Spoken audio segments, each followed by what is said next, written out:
Good morning. My name is Patricia Gutierrez Benavidez. Okay, what is your birth date and the birthplace? I was born on August 28th, 1954 in Laredo, Texas. Okay. What place do you currently live in? Currently, I am living in Zapata, Texas. How were your high school years and how were you treated? Oh, wow. Okay. Well, my high school years were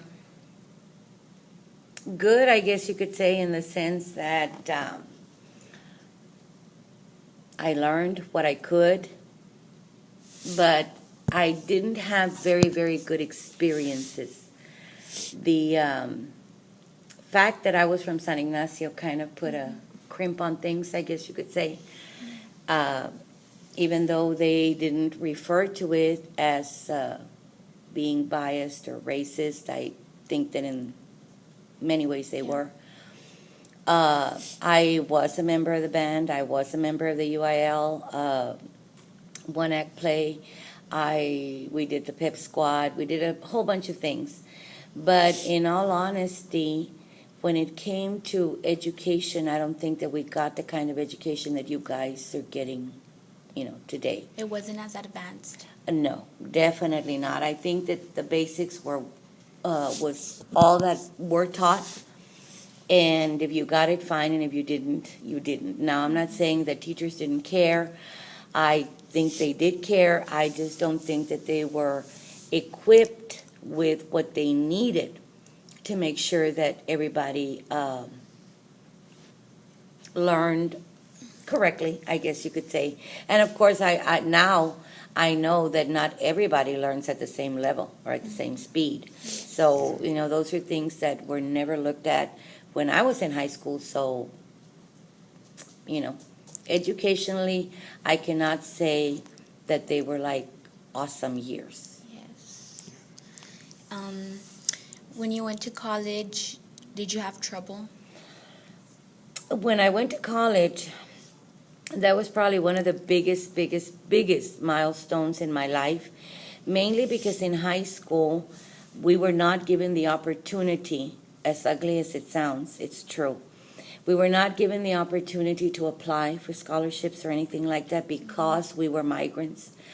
I come from a big migrant family. We were 10 in the family, my mother and my dad and an uncle who lived with us, which made for 13 people. We wrote the poverty line all the time. We just didn't know we were poor, I guess. And for me, wanting to go to school was something that, I couldn't see it like right off the bat because, like I said, we were migrants and our job consisted of coming home from school and working in the fields. And I did that from the time I was 8 years old to the time I graduated from high school in 1972. There was no such thing as vacations. There was no such thing as extras of any kind. We were poor. We wrote the poverty line, like I said.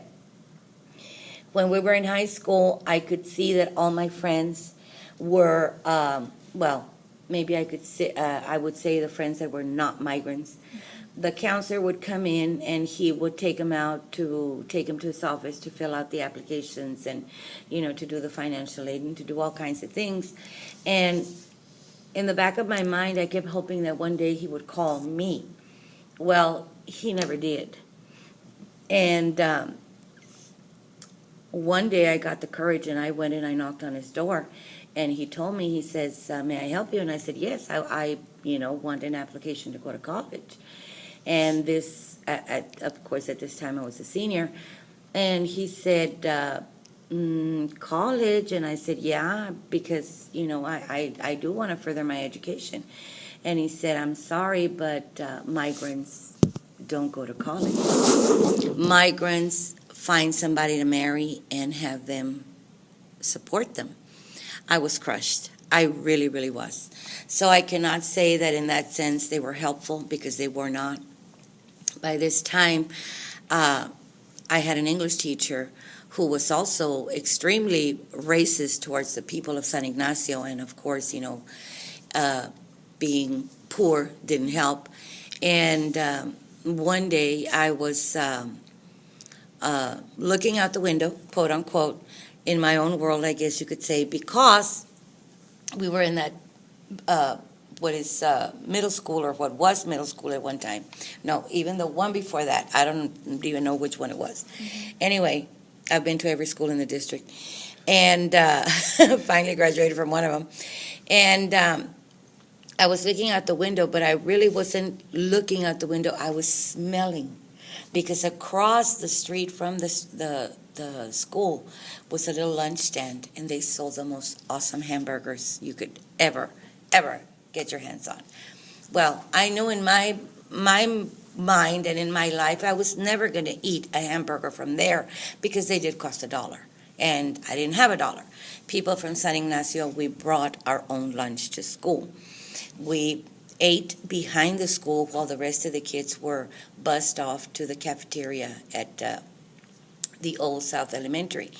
And we would exchange whatever we had, the bean tacos, the boiled potatoes, the boiled eggs, the can of potted meat, whatever it was that we had. And we usually got together, and between us we would buy a Coke and we would share, because the Cokes were 10 cents, and that was expensive. Now, that teacher came up to me and she pointed her finger at me and she said, people like you will never amount to a hill of beans. And I looked at her and I was like, people like me? I said, what do you mean, people like me? And I said, San Ignacio, the fact that I'm from San Ignacio, the fact that I'm poor, the fact that I'm a migrant, the fact that I'm a Mexican, the fact that, what? And she goes, people like you in general. I was so hurt. I had already been hurt by the counselor who told me that migrants didn't go to college, and then double whammy with a teacher who told me that I would never amount to a hill of beans. So when I went to college, that was a struggle in itself. One, didn't have any money. Two, my dad did not believe in women going to college either. He was extremely old school. And I begged and I pleaded, and I don't know how long till he finally said, okay. Well, he told me plain out, I cannot help you go to college. I do not have the money to do so, which I knew he didn't. So he would give me $5 a week, and he gave me his blessing every time. I rode the bus or hitched a ride, and I started out in Kingsville. And that was so hard because I knew no one, and of course no one knew me. So I was there for one semester, but I was extremely homesick. I came back and I started going to Laredo, again hitching rides, again riding the Greyhound bus that would come and go to Laredo every day. Finally, we were able to get an apartment with a couple of friends of mine that were going to college that did have money, quote unquote, and we were able to stay there until we graduated. But was it a struggle? Yes. What encouraged you to keep going after they put you down so much? The fact that they had done that to me. The fact that they had told me that I couldn't do it. The fact that they told me that I would never amount to a hill of beans. I knew in my heart then that I was not going to pick cotton anymore, and that I was not going to clip onions or pick tomatoes, or I was not going to do any of the field work that I had done all my life.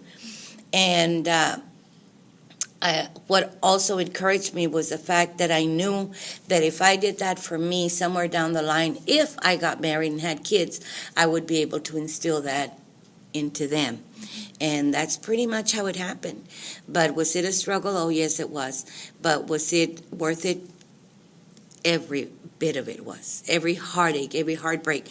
There was times, and I'm not lying to you, when we had nothing to eat but corn tortillas, butter, and tomatoes, and we would make tacos out of that like for days on end until some of us got a hold of our parents and got money. Now, this was before the cell phones. This was even way before phones in San Ignacio, which is where I'm from.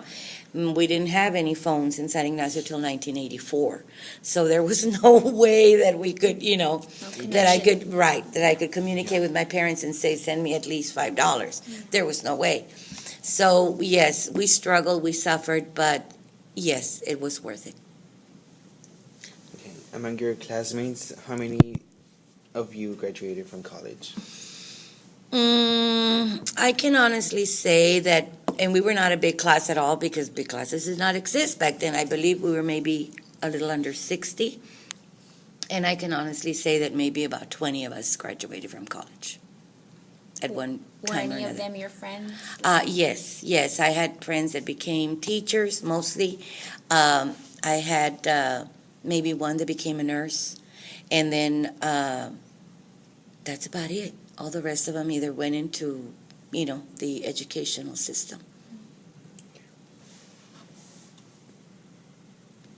What experience did you have in college that you can remember? Freshmen, last name R through C, report to the library at this time. Thank you. They're going to be doing that. I'm sorry, come again? What experiences did you have in college that you can remember? That I can remember. Okay, when the teacher told me that people like me would never amount to a hill of beans, I knew that I was going to become an English teacher. I knew that. I mean, from the word go, I say, because in the back of my mind, I kept telling myself, I'm going to show you. I'm going to show you. Well, I had awesome English professors, awesome. And I have over 50 hours, maybe even over 60 hours of English because I kept taking them because I love it so much. I love it so much. One experience that stands out in my mind came from Dr. Briggs. Dr. Briggs is now dead, but he was the one who taught me basically what I know. He was an extremely hard and very, very strict professor.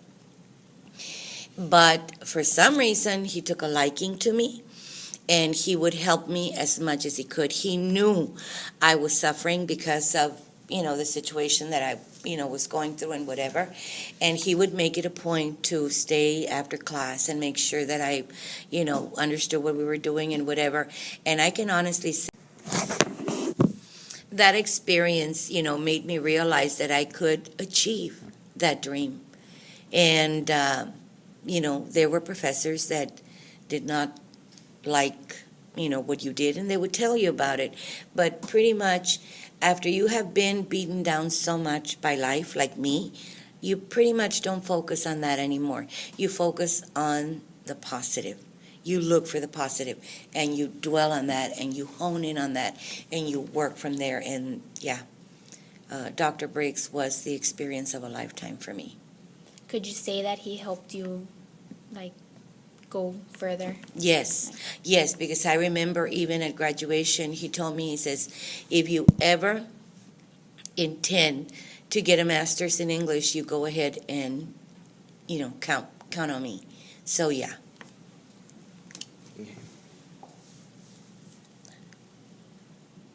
Did you have to work while you were in college? I mean, yeah.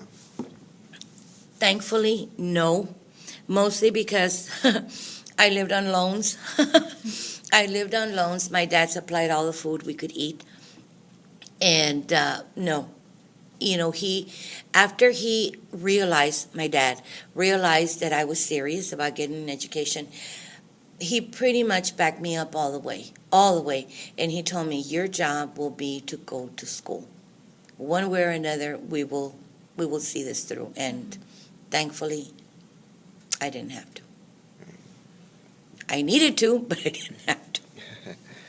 For how long did you go to college? The 4 years. Yeah, I got 4 years for my bachelor's, and then I went back for another year and got my master's. Well, I got a double master's when I went back. Did you ever try to give up or doubt yourself? Oh, yes, many times.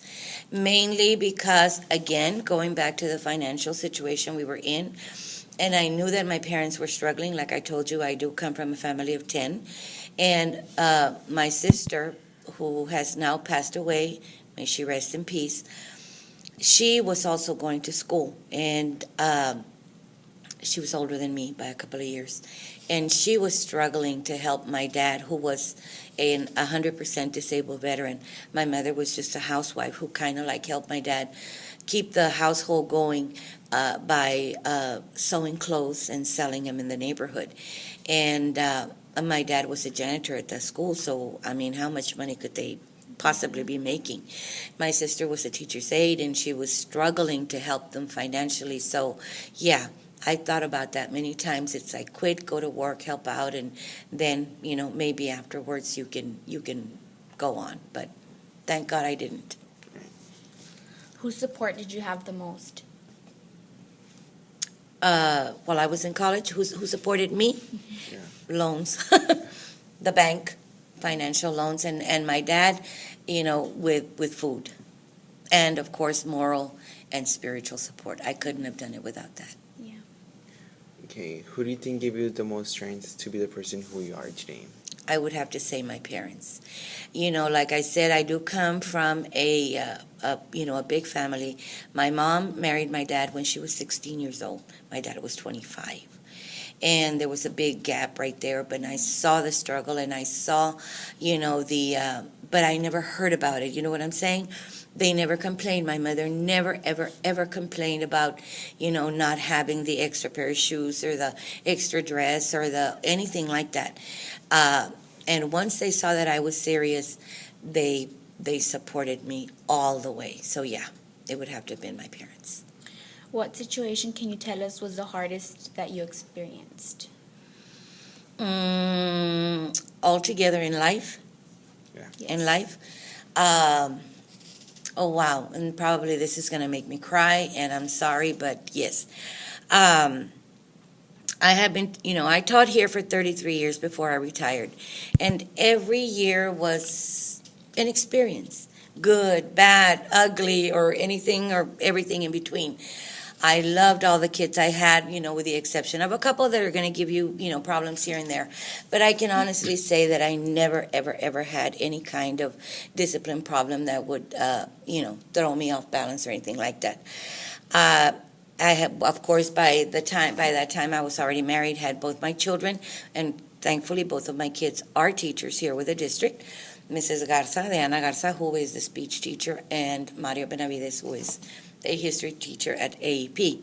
And by that time, you got everything down because, experience is a good teacher. And, when my sister, who has now passed, got sick, I didn't know how to handle that. I didn't know how to handle. I could handle anything and everything in my life, but when it came to that, I could not handle it. She was diagnosed with cancer at age 49. She was divorced. She had no children. So, and she and I were like, two peas in a pod. By then, she was already teaching also, of course, because she did graduate. And she finished college 1 year after me. And when she got sick, I didn't understand. I couldn't handle it. I worked here during the day when she got really, really sick. I would work here during the day, and at 3 o'clock, 3:30, whatever, I would go to Laredo to take care of her.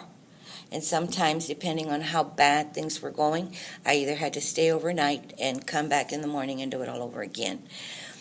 I did that for 5 years. That was stressful. Watching her Yes, like that? yes, because I would go with her to every treatment, every diagnosis, every surgery. What started out with a brain tumor ended in liver cancer, which eventually took her life at the age of 53.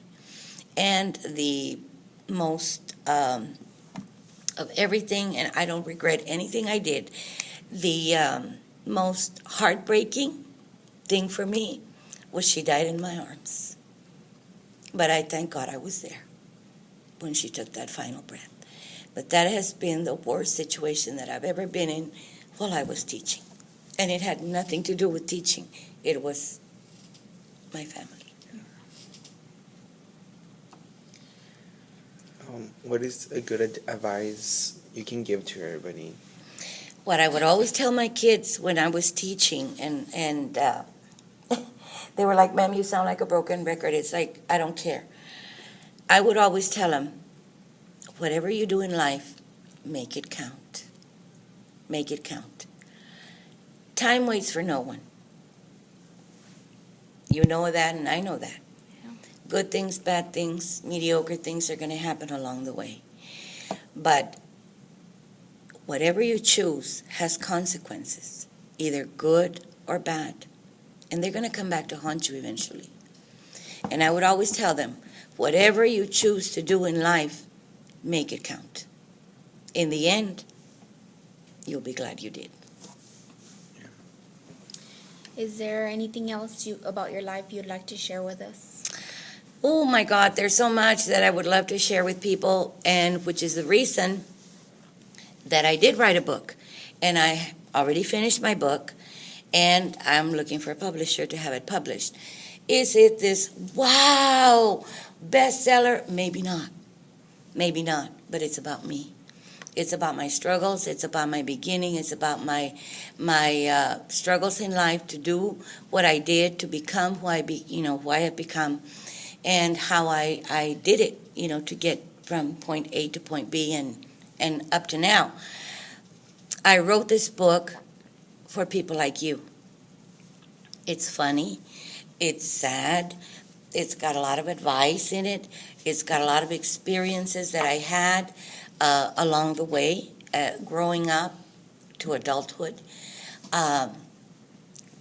Take a stab at the title of my book. The Hill of Beans. Amen. It is entitled A Hill of Beans.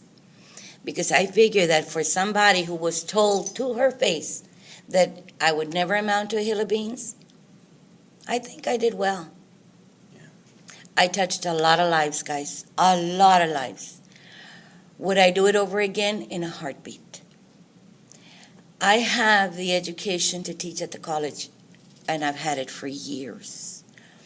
The colleges, Tammy U, Kingsville, the Valley, LCC, Corpus, they have all offered me jobs. I turned every one of them down. Because to me, high school was where I felt I belonged. And I'm glad I stayed. I'm glad I stayed. I would not trade a single one of my kids, whether I remember their names or not, for anything in the world. I think I did what God put me on this earth to do. And I think, not to pat my own back, but I think I did a good job. Because kids remember. They will always remember somebody that touched their life. And to this day, I can still go out into the community and kids will come up to me, ma'am, give me a hug and a kiss. It's like, ma'am, you don't know how much we learned or how much, we remember what you did for us and whatever. Because in my classroom, and you can tell ask a lot of these teachers here, they were my kids. You can go down the hall and I can say yes, yes, yes, yes, no, no, no, no, But in my classroom, I always taught with laughter. I don't think that we ever had, like, me standing up here, lecture. I couldn't do that. That was not me. We laughed and laughed and laughed, but we were learning the whole time. I mean, from kids actually dancing on the desks to the kids, banging on the walls and playing music, but we were learning. And that's the way I wanted it. And like I said, I will die knowing that I did what I feel God put me on this earth to do. And that was to touch lives. Okay. Thank you very much, Ms. Benavidez. You're very welcome, darling.